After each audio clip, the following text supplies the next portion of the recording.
Gestão democrática escolar requer autonomia e participação em diferentes níveis. Por meio de representantes eleitos, diversos segmentos da comunidade tomam decisões relativas ao cotidiano da escola. Em Porto Alegre, na Escola Municipal de Ensino Fundamental Marcílio Goulart Loureiro, alunos, pais, professores e funcionários vivem o desafio de uma gestão democrática. Veja a reportagem.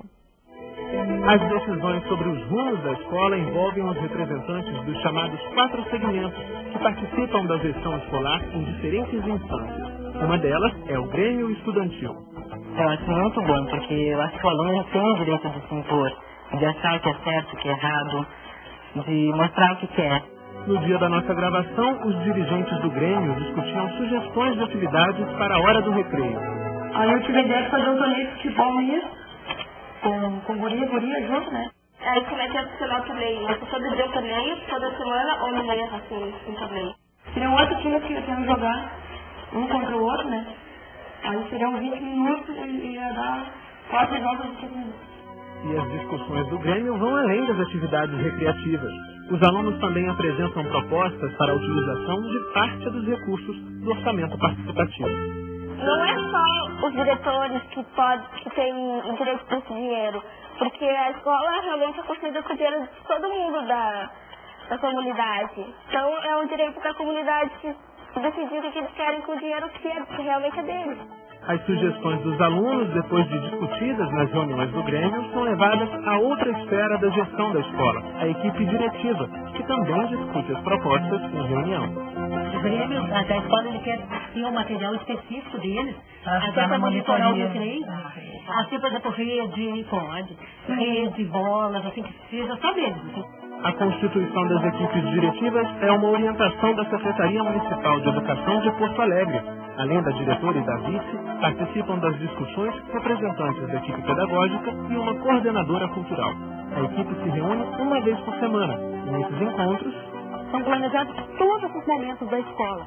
Tanto assim, o cotidiano, a organização diária, quanto todos os outros momentos de ordem pedagógica. Discussões essas que vão ser levadas para os professores e, se for o caso, para o conselho escolar. Alguma coisa que a gente considera que seja maior da escola e que deve ser discutida assim, mais coletivamente. O conselho escolar é a principal instância na tomada de decisões.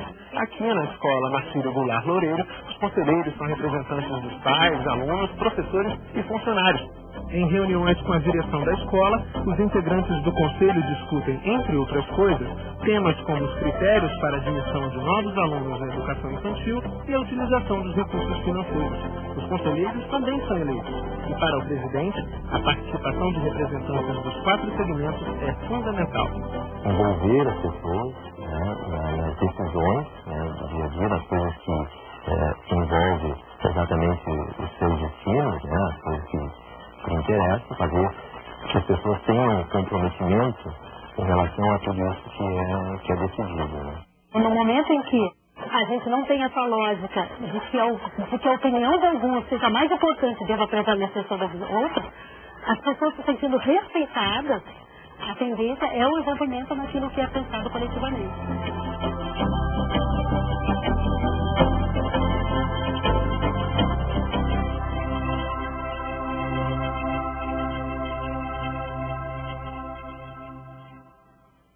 Professor Jorge, eu gostaria de ouvir a sua opinião sobre essa experiência que a gente acabou de mostrar. Eu queria falar também algo que o senhor comentou no primeiro bloco, que é se existem mecanismos e quais são esses mecanismos para garantir que só a opinião do diretor não prevaleça. Porque às vezes um conselho desse pode acontecer em alguns lugares, tira para forma, ele existe ali só para camuflar alguma coisa que a direção queira. Para dizer que nós somos democráticos, mas na realidade não se exerce. Como é que existem esses mecanismos e como fazer para garantir que não seja a opinião, o que a direção quer nessa escola? Bárbara, sobre essa questão, acho que vale a pena mais uma vez a gente retornar ao que Isabel e que Lisete falaram no início. A ideia de que a gestão democrática da escola, ela não está separada da sociedade. Nesse sentido, o que a gente vê é que, em grande parte das experiências bem-sucedidas de conselho escolar, o que a gente vê é que a comunidade em torno da escola, é normalmente uma comunidade onde existem movimentos sociais fortes, né, onde existe a participação social mais marcada. Quer dizer, não é uma participação só na escola e fora da sociedade. Escola e sociedade estão absolutamente interligadas. Então, eu não sei, Bárbara, se a questão é dos mecanismos, porque os mecanismos estão lá, são legalmente dados. Fortalecer esse movimento, né? talvez. Mas eu acho que é muito mais o sentido dessa participação. Né? A ideia de que cada vez mais nós temos de ser sujeitos de nossas vidas. Sujeitos individuais de nossas vidas e sujeitos coletivos de nossas vidas. E a gente faz isso, essa discussão coletiva, essa comunhão coletiva, no dissenso, a gente estava falando antes. Participar coletivamente não quer dizer eu concordar sempre com o Lisete, ou com você, com ela. Pelo contrário, você pode estar dando uma opinião que seja absolutamente diferente da nossa, mas que seja uma opinião fundamental para a gente entender o que está acontecendo aqui. Quando eu enfatizei a ideia da relação, que não necessariamente precisa ser harmoniosa, eu falava aqui no intervalo, é que às vezes as vozes dissonantes as pessoas querem colocar de lado. Não, o que ela está dizendo não interessa porque não é o que a maioria pensa. É verdade. Isso, pelo que estamos discutindo aqui, não é um exercício de democracia. Até a voz dissonante só tem que ser levada em consideração. Sem absoluta dúvida. Eu só queria falar mais uma coisa, Bárbara. Estava falando de recursos financeiros antes, recursos materiais financeiros para a escola. Acho que a Elisete fez uma fala muito boa. Eu queria falar uma outra questão. Porque a briga por recursos financeiros, ou melhor dizendo, recursos materiais de trabalho e de vida dos profissionais e dos sujeitos que fazem parte da escola, é uma luta fundamental para que uma escola de qualidade se dê e uma escola democrática se dê. Não se pode falar em democracia sem discussão coletiva. Não se pode falar em discussão coletiva entre professores que trabalham 72 horas por semana, porque eles não vão ter tempo para discutir, não vão ter vontade de discutir. Paulo Freire já falava isso, eu acho que com muita clareza. A briga por salários, por exemplo, não é uma questão que seja só do professor. É da sociedade, É da sociedade e faz parte constitutiva do próprio trabalho pedagógico, que tem a ver com a ética desse trabalho. Né? Eu acho isso fundamental. Tá certo. A Creuza do Espírito Santo vai participar agora. Oi, Creuza. Alô? Creuza, orientadora do Salto para o Futuro, da Escola Araribóia, Campus do Espírito Santo. O que dificulta a aproximação da teoria à prática no que diz respeito à democratização da escola, priorizando o ensino de qualidade? Boa noite e obrigada. Obrigada, Creuza. Vocês aí do Espírito Santo participando sempre. Volte sempre. Obrigada mesmo. Professora Isabel. A questão dela é sobre a qualidade relacionada. O que dificulta essa relação entre teoria e prática em relação à gestão escolar democrática?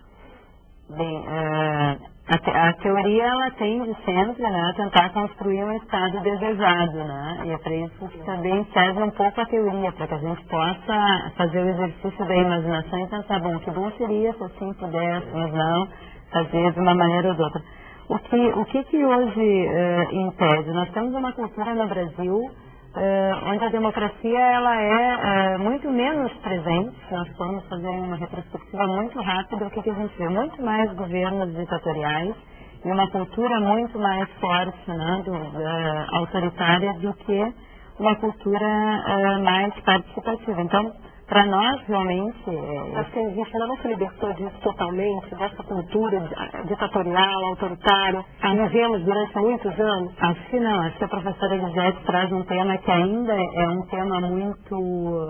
é quase um mito, né? Do professor admitir que o terreno da pedagogia, por exemplo, é um terreno que pode ser discutido por outros, né? Pelos interessados e que não são técnicos. Essa é uma questão. Outra é essa da atenção às diferenças da escola.